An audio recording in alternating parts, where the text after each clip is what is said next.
শিক্ষামন্ত্রী ধর্মেন্দ্র প্রধানের ইস্তফার দাবিতে দিল্লির যন্তর মন্তরে 17 দিন ধরে অনশন করছেন সোনাম ওয়াংচুক।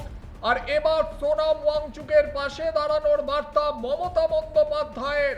ফোনে সোনামের শারীরিক অবস্থার খোঁজ খবর নিলেন বাংলার প্রাক্তন মুখ্যমন্ত্রী।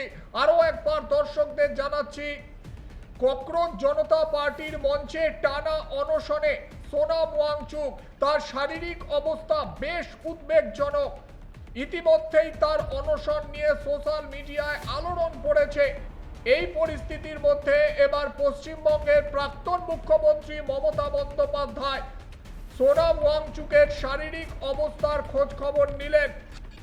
ককরোচ জনতা পার্টির প্রধান অভিজিৎ দীপকে সোশ্যাল মিডিয়ায় জানিয়েছেন তৃণমূল সুপ্রিমো মমতা বন্দ্যোপাধ্যায় সোনাম স্যারের সঙ্গে ফোনে কথা বলেছেন, তার শারীরিক অবস্থা সম্পর্কে খোঁজ খবর নিয়েছেন।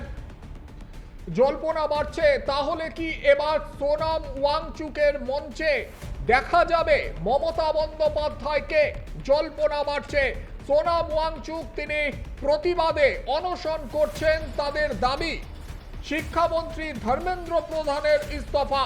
17 দিন ধরে অনশন করছেন সোনাম ওয়াংচুক। আর এবার তার শারীরিক অবস্থার খোঁজ খবর নিলেন মমতা বন্দ্যোপাধ্যায়।